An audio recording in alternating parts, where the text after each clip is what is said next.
Welcome everyone. I'm going to be predicting the 2022 Senate midterms as of today. And the last time I did a governor's prediction for the 2022 midterms, and I got criticized. My map got criticized on Twitter. And people even thought I went more to the left than let's talk elections. And so I would like to see if you guys would criticize me with this one.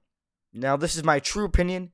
This is not some random weird prediction. This is what I truly think would happen. And in my opinion, my predictions are accurate. And yes, this is what I truly think. This prediction right here is what I truly think on what's going to happen in unbiased analysts. So first, let's start off with the state of Nevada. We have 8 battleground states or toss-up states that we will be going over that will determine the outcome of the Senate. I do believe Adam Laxalt, the Republican from Nevada, will slightly, narrowly pull off the victory by about a percentage point, within 1% in the state of Nevada, with a tilt margin very, very slim. It was hard determining the winner of Nevada. I took a look at polling and statistics coming from the state of Nevada, and the most recent one is from April, about a month ago, 2 months ago. And it's a very bad polling. So I disregarded this one. If you take a look at the rest, you have 2 B pluses that's showing Laxalt defeating Cortez Masto. So with this B plus, it really helped me out a lot. And I do think, the Republican nominee, Adam Laxalt, will defeat Cortez Masto in this state by about a percentage point. I would say 1% to put it exactly. So 1% for the Republican, Adam Laxalt, in the state of Nevada. And moving on to the state of Arizona. Let's take a look at some Arizona polling coming out from the state. So if you actually take a look, Mark Kelly is destroying Brnovich, Lemon, Ducey, anybody. Brnovich is the most likely candidate. Brnovich versus Mark Kelly. Brnovich, yes, he does bring the race a little bit closer, as you can see. 4% for Mark Kelly, but compared to the other Republican candidates, Mark Kelly just destroys. So Brnovich is likely the Republican nominee going up against Kelly. I believe he already is. So yes, so at the end of the day, I do think Mark Kelly is going to be reelected into the United States Senate. I think he's going to win by about 1 to 2%. So yes, I do think Mark Kelly is going to defeat Brnovich by a very small margin. Arizona's going to be close. It's going to be tough. Both candidates will work so hard. And I do think at this point, Mark Kelly, he's the incumbent. He defeated Martha McSally, whom is not going to be running. Thankfully, Republicans should be in a better position that they don't have Martha McSally. And she's the reason for Mark Kelly having such a strong base in Arizona. Now, Mark Kelly did better than Joe Biden in the state of Arizona.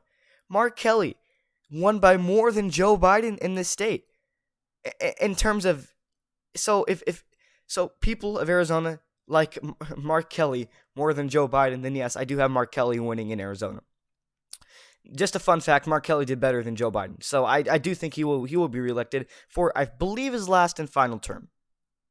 Now, Florida. From the state of Florida, I do believe Marco Rubio is going to win that state by win a Senate seat in the state of Florida by around 8% likely margin. I do not think it will be competitive at all, as they're up by 2.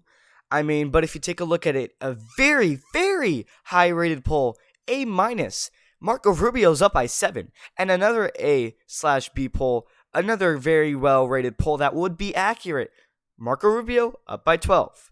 Now, this doesn't even have a rating. So I don't see Val Demings winning at all. And this is not just according to polling data.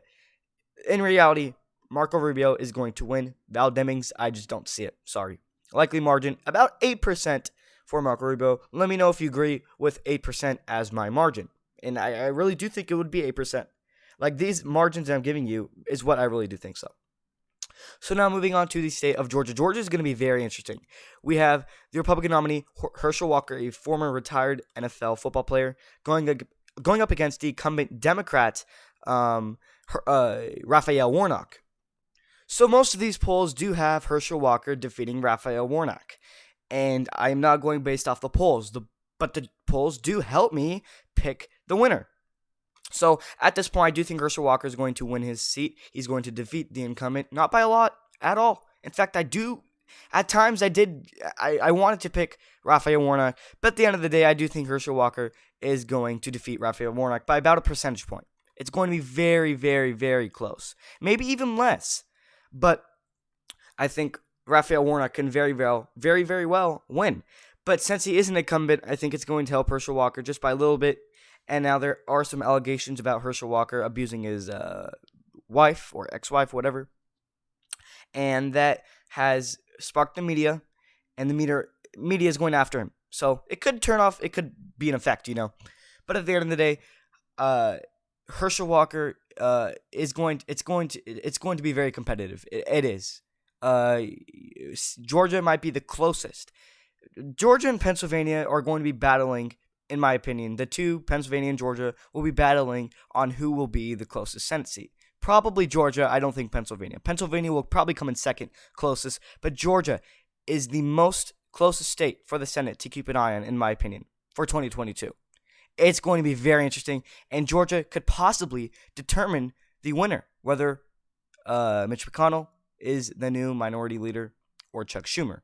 So at the end of the day, I do think Ted Budd is going to defeat Beasley in the state of North Carolina by about 2 to 3%. I'm going to say a little bit closer to 3%, so that would be considered a lean margin for Ted Budd in the state of North Carolina. 2 to 3%, the Republican will win in North Carolina. Let me know if you agree with me. 2 to 3% is my margin for Ted Budd in the state of North Carolina. And will it be competitive? I could see that happening. I could see Beasley actually making that Senate seat competitive, and I do think I see it happening. But do I think it's enough to pull out the win? Probably not. And yes, he will make it competitive.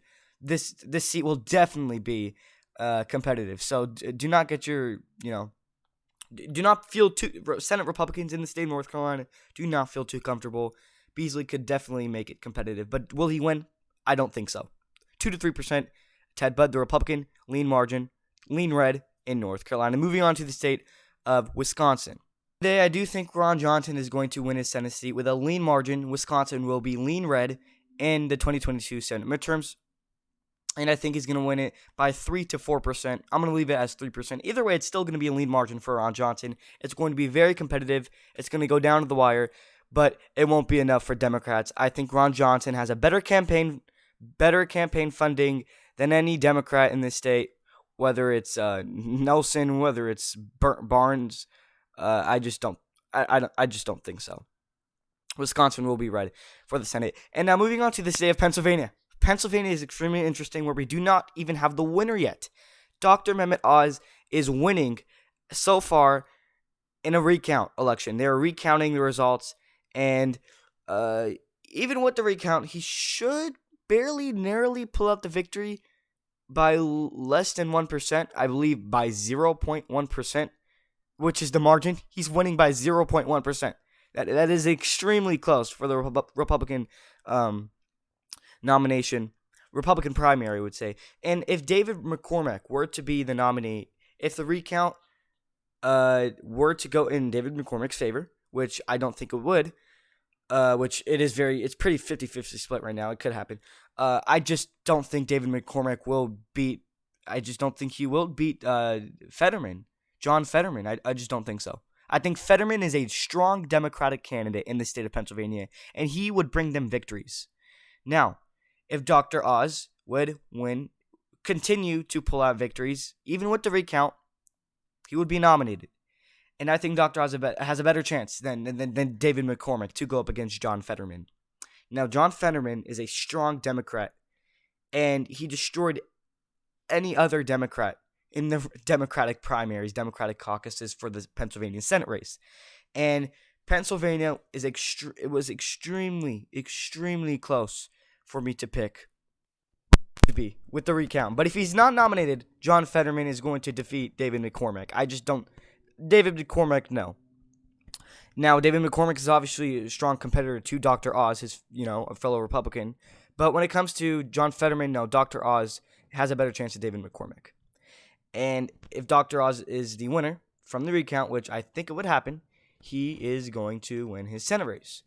52. Oh, sorry, we have New Hampshire. New Hampshire, I think, is going to be blue in the Senate race for 2022. I think Maggie Hassan is going to win her Senate race as a Democrat in New Hampshire by about 3 to 4%.